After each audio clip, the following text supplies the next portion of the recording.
I learned a lot about the healthcare system and then the benefits system, but I found that I'm an entrepreneur, by the way, so is my father and my grandfather, so this was not shocking news.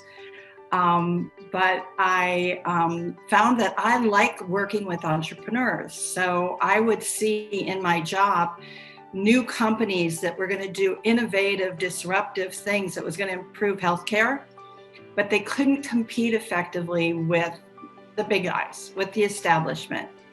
So what I did is I started a consulting company, which I ran for a dozen years, that helped them do product development, design, messaging, and sales strategy so that they could compete effectively.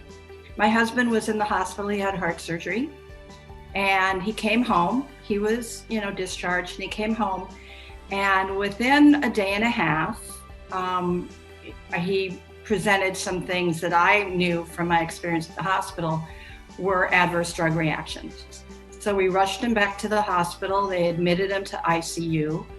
After about 18, 24 hours, they told me to go home and get the kids and bring them in to say goodbye to their dad. And I said, my response was, yeah, hold on a minute. I turned around, I grabbed his chart, I looked through it, I pulled up my phone, I Googled some stuff, and I said, no, take him off this drug. This is the problem. This is classic. There's a new black box warning on this drug. This is it. Just take him off this drug. Well, they couldn't do that without the prescribing physician, et cetera. I had to call the CEO of the hospital, who I happen to know because it was one of the 7 hospitals that I was associated with in the past, and was able to get the paperwork to sign against doctor's orders to take him off the drug. He was home within 72 hours instead of dead. So I pulled out my phone, Googled, and I found out that 128,000 people a year in the US die from adverse drug reactions. It's always the most personal stories that are the best motivators and create the best companies, I feel like.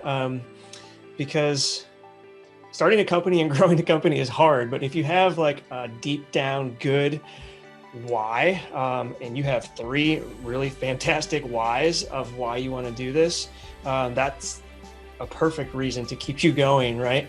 Through the day-to-day, through... Thanks again for joining me on today's clip. Links to the full episode are available in the description box below. And don't forget to show your support by liking this video and subscribing to my channel if you haven't done so already. And I will see you back here next week.